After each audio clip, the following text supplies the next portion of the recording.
Welcome back Thamma diary channel with another new recipe. আমি আজকে আপনাদের কাছে নিয়ে চলে এসেছি পাকা আম। দেখতে পাচ্ছেন পাকা আমেরই একটা প্রিপারেশন। প্রচণ্ড গরম পড়েছে, সেটা ভাবলাম পাকা আম দিয়ে একটা প্রিপারেশন করি, সেটা আপনাদের সঙ্গে আমি এখন শেয়ার করব। আমের খোসাটা আমি সবার আগে ছাড়িয়ে নিচ্ছি। আস্তে আস্তে পুরো আমের খোসাটাই আমি ছাড়িয়ে নেব। বন্ধুরা, আমটা আমার কাটা হয়ে গেছে। আম কাটার পর আমি এখানেতে গ্যাস জ্বালিয়ে একটা প্যানে দুধ গরম করতে দিয়ে দিয়েছি। আমি এখানে হাফ লিটার দুধ নিয়েছি, আপনারা আপনাদের প্রয়োজন মতন নেবেন।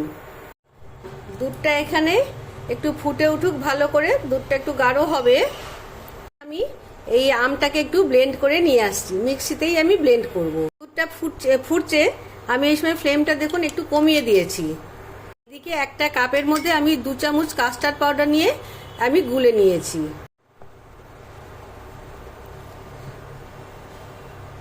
দুধটা সমানে নাড়তে হবে, তাহলে কিনা দুধটা তলাতেও ধরে যাবে না আর দুধটা একটু ঘনও হয়ে যাবে।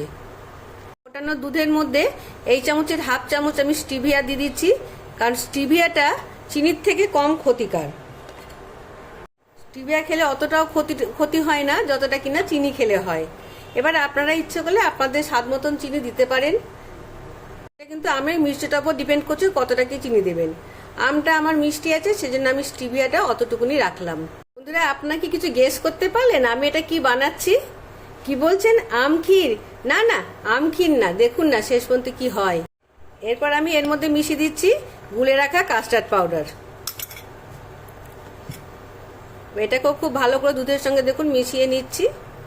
জিনিস বানাতে গেলে সে পায়েস হোক বা ক্ষীর বা পুডিং যাই বানান না কেন, তাতে একটু নুন, দেখুন 1 চিমটি মতো নুন আমি দিয়ে দিচ্ছি। এটা কিন্তু মিষ্টিটা বেশ সুন্দর ব্যালেন্স হয়।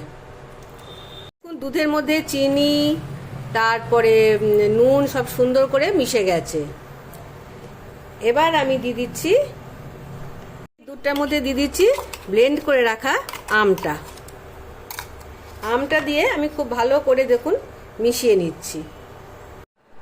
বন্ধুরা, এবার কি আপনারা কিছু গেস করতে পারলেন যে আমি এটা কি বানাচ্ছি? হ্যাঁ, ঠিক ধরেছেন, আমি এটা আমের পুডিং করছি। পুডিং করতে আমি এখানে কোনো রকম ডিম ব্যবহার করিনি, কোনো রকম আগার আগারও ব্যবহার করিনি, কোনো কিচ্ছুই করলাম না। দেখবেন এটা কি সুন্দর জমে যাবে, বেশ সুন্দর। এখন ঘন হয়ে গেছে, আমি আর একটুখানি এটাকে ঘন করে নিই, তারপরে আসছি আপনাদের। দেখুন বন্ধুরা, আমি পুডিংটা একটা কাঁচের বোলের মধ্যে ঢেলে নিয়েছি। এবার আমি এটাকে ফ্রিজে ঠান্ডা করতে দেব। 1-2 ঘন্টা মতন ঠান্ডা হতে লাগবে, তারপরে ফিরে আসছি আবার আপনাদের কাছে। আমার ম্যাঙ্গো পুডিং বা আমের পুডিং, যার মধ্যে আমি কোনো রকম ডিম বা আগার এই সমস্ত কোনো কিছুই ব্যবহার করিনি। প্রথম পাতে বা শেষ পাতেও খেতে পারি। আর দেরি কেন, এই গরমে এরকম ঠান্ডা ঠান্ডা 1 বাটি পুডিং হয়ে যাক, বেশ সুন্দর একটু স্বাস্থ্যকর একটা খাবার।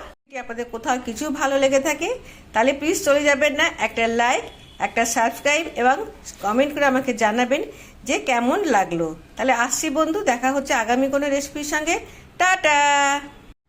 এই দেখুন বন্ধুরা, ম্যাঙ্গো পুডিংকে আমি ওপরে একটু পাকা আম দিয়ে আবার একটু সাজিয়ে পরিবেশন করেছি।